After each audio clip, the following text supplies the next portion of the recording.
नमस्कार, आप देख रहे हैं इंडिया वॉइस। मैं हूं आपके साथ साक्षी केसरी। शुरुआत करेंगे इस वक्त की बड़ी खबर से, जो कि आपको बता दें कि करहल सीट से ही अखिलेश यादव विधायक बने रहेंगे।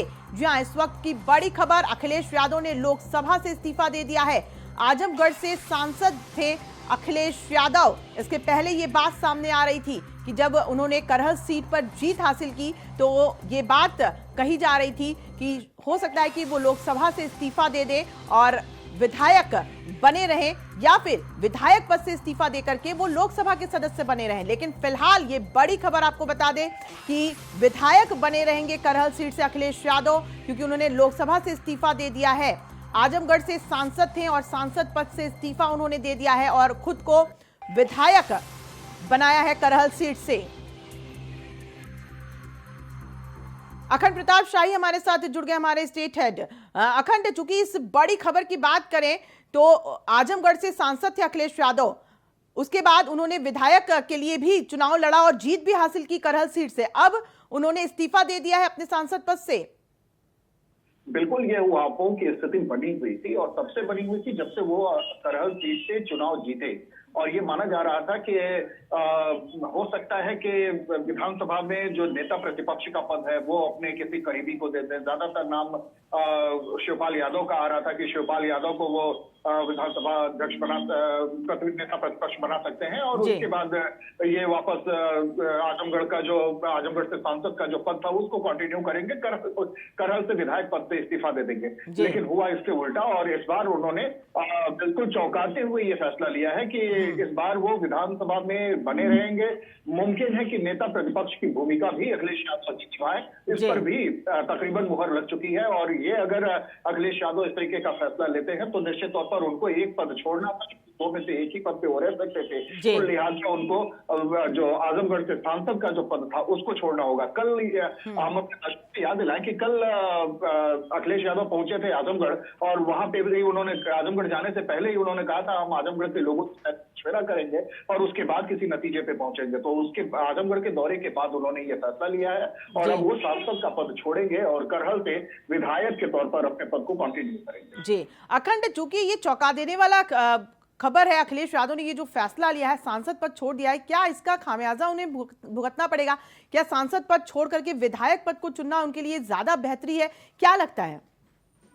देखिए, एक दल के रूप में उन समाजवादी पार्टी की जो पहचान है वो क्षेत्रीय दल के तौर पर ही ज्यादा सशक्त रही है। तो क्षेत्रीय दल के तौर पर जो ज्यादा अहमियत रहती है वो विधानसभा में आपकी मौजूदगी पे डिपेंड करता है सब कुछ। तो ऐसे में विधानसभा में अगर नेता प्रतिपक्ष की भूमिका निभाएंगे अखिलेश यादव, तो अखिलेश यादव को यह लगता है कि उससे ज्यादा असर, उससे ज्यादा बड़ा मैसेज वो दे सकते हैं अपने समर्थकों के प्रति, समर्थकों को, साथ साथ जो ऐसे लोग जो विपक्ष की आवाज बन सकते हैं उन लोगों के लिए भी, वो ऐसे वर्ग को जो सरकार से असंतुष्ट चल रहा उसके लिए भी। तो निश्चित तौर पर अखिलेश यादव इसमें अपना फायदा ज्यादा बड़ा देख रहे हैं बनिस्बत विधान सांसद के तौर पर जो गिने चुने सांसद ही रह गए हैं समाजवादी पार्टी के, उनमें से एक की हैसियत से संसद में अपनी मौजूदगी दर्ज करा के। तो ऐसे में एक नेता के तौर पर, एक राजनेता के तौर पर, एक राष्ट्रीय अध्यक्ष पार्टी के तौर पर अखिलेश यादव का ये फैसला फिलहाल तो फायदे का फैसला दिखाई देता है। जी अखंड, लेकिन अब चूंकि वो लोकसभा में नजर नहीं आएंगे और अब विधानसभा में बैठेंगे, तो क्या लगता है कि नेता प्रतिपक्ष के रूप में अखिलेश यादव खुद वहां पर बैठ सकते हैं? ये उनके पार्टी के लिए, उनके खुद के लिए कितना लाभकारी होगा? देखिए, समाजवादी पार्टी पर पिछले 5 सालों में जो आरोप लगता रहा वो यही आरोप था कि समाजवादी पार्टी लगभग 4.5 अखंड, आपको रोकना चाहूंगी, सपा प्रवक्ता अनुराग जी हमारे साथ जुड़ गए हैं। अनुराग जी, बहुत स्वागत है आपका इंडिया वॉइस पर। तो अभी संपर्क टूट गया है। अखंड, आपका ही रुख करना चाहूंगी, अपनी बात पूरी कीजिए, क्योंकि हम यही जानना चाहेंगे, समझना चाहेंगे कि अखिलेश यादव के जो ये उन्होंने फैसला लिया उसके पीछे की क्या बड़ी वजह है? देखिए, इसके पहले ये माना जा रहा था कि इस बार जो खासतौर पे बीजेपी की तरफ से ये आरोप बार बार लगते हैं कि पिछले 4.5 साल तक समाजवादी पार्टी विपक्ष की भूमिका निभाने में नाकाम रही, जबकि विधानसभा में वो सबसे बड़ी पार्टी थी। विधानसभा में सबसे बड़ी पार्टी होने के बाद भी अगर आपको मजबूत विपक्ष की भूमिका निभाने में आप नाकाम रहे तो इसमें निश्चित तौर पर पूरे नेतृत्व पर सवाल खड़ा होना लाजिम था। वही हुआ भी। अखिलेश यादव की नेतृत्व पर भी सवाल खड़े होने शुरू हो गए थे और यही वजह है कि इस बार जब दोनों में से एक पद चुनने की बात आई तो अखिलेश यादव ने इस बार एक ये जरूर है कि उन्होंने ये बात जरूर कही कि हम पहले करहल के लोगों से बातचीत करेंगे, फिर हम आजमगढ़ के लोगों से बातचीत करेंगे, जो जनता वहां का फैसला सुनाएगी हम उसके आधार पर फैसला लेंगे। तो फैसला उन्होंने ले लिया है और अब वो सांसद का पद छोड़ के विधानसभा में बतौर नेता प्रतिपक्ष भूमिका निभाते नजर आ सकते हैं, जिसका सूत्रों के हवाले से खबर जो आ रही है वो यही इसकी पुष्टि कर रहे हैं। तो ऐसी स्थितियां अगर बनती है तो निश्चित तौर पर ये पिछली बार से बेहतर होगा कि अखिलेश यादव एक नेता प्रतिपक्ष के तौर पर अपनी बात वहां पे रखें, विधानसभा में अपनी बात रखें। और चूंकि इस बार आमने सामने की टक्कर थी, सीधे सीधे समाजवादी पार्टी और बीजेपी के बीच में टक्कर दिखाई दी थी, दोनों के अलायंसेस लड़ रहे थे, लेकिन ये जो लड़ाई जो चली, ये जो जंग हुई, जंग में जीत तो आखिरकार योगी आदित्यनाथ की हुई, बतौर मुख्यमंत्री उनकी जीत की। तो ऐसे में अब अपने आप को एक बतौर नेता प्रतिपक्ष या बतौर प्रतिपक्षी पार्टी के शीर्ष नेतृत्व के उनको अब साबित करना है, अखिलेश यादव को साबित करना है कि वो जनता की आवाज भी है, जनता के लिए वो अपनी आवाज बुलंद करते रहेंगे और ये भूमिका उनके लिए ज्यादा मुफीद नजर आती है खुद अखिलेश यादव को। शायद यही वजह है कि उन्होंने ये फैसला लिया है कि वो विधानसभा में बने रहेंगे, न कि संसद में। लेकिन अखंड, अब चूंकि जब वो सांसद पद से इस्तीफा दे देंगे तो आजमगढ़ की सीट पर जो सांसद का पद होगा वो खाली होगा, फिर उसके लिए कैसे क्या प्रावधान होंगे? सपा के लिए तो ये एक सीट चली जाएगी, सांसद का पद खाली हो जाएगा और जाहिर सी बात है वहां 6 महीने के अंदर उपचुनाव की एक प्रक्रिया है, उस उपचुनाव की प्रक्रिया में जाना होगा। अब देखना यह है कि निर्वाचन आयोग किस तरीके से फैसला लेता है, कब वहां चुनाव कराता है, और जब निर्वाचन आयोग जब चुनाव करवाता है तो आजमगढ़ से समाजवादी पार्टी के लिए प्रत्याशी कौन होता है, तो ये भी अब देखने वाली बात होगी। लेकिन ये तो अब तय हो गया कि अखिलेश यादव संसद में नहीं जा रहे हैं, अब वो नेता प्रतिपक्ष की भूमिका निभाते हुए नजर आ सकते हैं विधानसभा में। जी अखंड, अखिलेश यादव के इस फैसले के बाद जैसे ही ये बात सामने आई, क्या दूसरी पार्टियों से कोई प्रतिक्रिया सामने आई, चाहे वो बीजेपी हो, चाहे बसपा हो या कांग्रेस हो?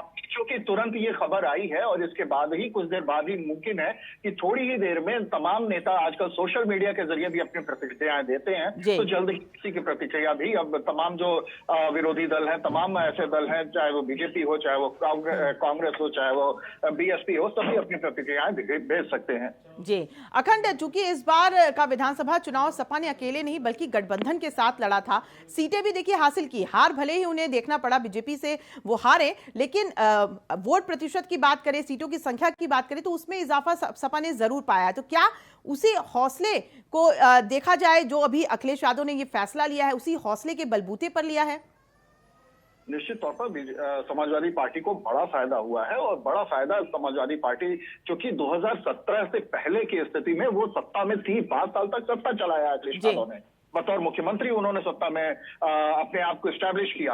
और यही वजह है कि एक विपक्षी दल के रूप में जब आपका जनाधार बढ़ता हुआ दिखता है, वोटिंग परसेंटेज में आपका इजाफा। अखंड, आपको रोकना चाहूंगी क्योंकि सत्येंद्र यादव जी जुड़ गए हमारे साथ, सपा प्रवक्ता है। सर, स्वागत है आपका इंडिया वॉइस पर। जी नमस्कार, बहुत बहुत धन्यवाद। जी सत्येंद्र जी, चूंकि अखिलेश यादव का अभी जो ये फैसला आया है वाकई चौंकाने वाला भी कह सकते हैं, क्योंकि ये अटकलें हो रही थी कि एक ही पद पर रह सकते हैं, अब लोग सांसद के पद से वो इस्तीफा देंगे और विधायक ही रहेंगे। आपसे जानना चाहेंगे कि किस तरीके से इसको देख रहे हैं, क्या विधायक बने रहने में ज्यादा फायदा नजर आ रहा है? बात इस वक्त विधायक और सांसद बने रहने की नहीं है, बात इस वक्त इस बात की है कि उत्तर प्रदेश में जिस तरह से भारतीय जनता पार्टी की अभी शपथ ग्रहण समारोह भी नहीं हो पाया है और हर एक जिले में घटनाएं देखिए, आप देखिए गाजियाबाद में 11वीं की छात्रा के साथ कैसे गैंगरेप हुआ, जो ये अपराध उत्तर प्रदेश में बढ़ रहा है, इस अपराध के खिलाफ समाजवादी पार्टी 24/7 मूड में, हमने आपके टीवी चैनल पर भी कई बार कहा कि अब हम 24/7 मूड में हैं और पूरी समाजवादी पार्टी का प्रत्येक कार्यकर्ता राष्ट्रीय अध्यक्ष जी के इस निर्णय से बेहद खुश है और उत्साहित है। निश्चित तौर पे उत्तर प्रदेश के सदन में समाजवादी पार्टी गरीब, कमजोर, किसान, नौजवान के पक्ष में सड़क से लेकर सदन तक नजर आएगी और इसका नेतृत्व माननीय राष्ट्रीय अध्यक्ष स्वयं करने जा रहे हैं। इसके लिए हम सभी उनका हार्दिक आभार व्यक्त करते हैं और उनको धन्यवाद देते हैं। तो सत्येंद्र जी, क्या नेता प्रतिपक्ष के रूप में जनता अखिलेश यादव को देखेगी क्या? देखिए, निश्चित तौर पे बात सिर्फ नेता प्रतिपक्ष तक सीमित नहीं है। बात ये उत्तर प्रदेश में जिस तरह से भारतीय जनता पार्टी हर एक जगह झूठ के जो आंकड़े गिना रही है और लोग परेशान हैं। जो जनादेश आया था वो अखिलेश यादव जी के पक्ष में आया था। लोगों को कहीं ना कहीं भारतीय जनता पार्टी से बिल्कुल भी ये उम्मीद नहीं है कि ये कुछ करने वाले हैं। तो इसलिए बहुत लेकिन जरूरी सत्येंद्र है जी, कि जीत भी तो राष्ट्रीय बीजेपी ने ही अध्यक्ष हासिल की ना, जनता का आशीर्वाद मिला तभी तो जीत हुई ना, नहीं तो सपा की जीत हो जाती। ये पूरे देश को मालूम है कि सिर्फ आंकड़े हासिल किए गए हैं और ये आंकड़े कैसे मशीनरियों के साथ कैसे दबाव बनाकर बीएसपी का तो सत्येंद्र जी, ये तो हर बार होता है, ईवीएम पर ही ठीकरा फोड़ दिया जाता है। जीत गए तो ईवीएम ठीक है, नहीं जीते हैं तो ईवीएम खराब है। देखिए, ये पूरे देश में सबको मालूम है और हर आप, लेकिन कोई बोल नहीं सकता है। जब से 2014 से भारतीय जनता पार्टी आई है इस देश में, उसके बाद संवैधानिक संस्थाएं भी अपने अधिकारों का कहीं ना कहीं हनन महसूस कर रही हैं। लोग अपनी बात कह नहीं सकते हैं, प्रेस की आजादी छीनी जा रही है, आम व्यक्ति की अभिव्यक्ति की आजादी भी खतरे में है। तो मैं आपको बताना चाहता हूँ, उत्तर प्रदेश में समाजवादी पार्टी भाजपा को रोकेगी और 24 में केंद्र में भाजपा ना आए, इसके लिए समाजवादी पार्टी सड़क पे नजर आएगी। जी सत्येंद्र जी, तो नेता प्रतिपक्ष के रूप में अखिलेश यादव भूमिका निभाएंगे, ये तय है? ये माननीय राष्ट्रीय अध्यक्ष और शीर्ष नेतृत्व का निर्णय होगा। जैसे ही कोई भी इस तरह की सूचना प्राप्त होगी आपसे बात होगी। जी सत्येंद्र यादव जी, बहुत शुक्रिया हमारे साथ जुड़ने के लिए और बातचीत करने के लिए। अखंड प्रताप शाही भी हमारे साथ जुड़े हुए थे, उनका भी बहुत शुक्रिया तमाम जानकारी देने के लिए।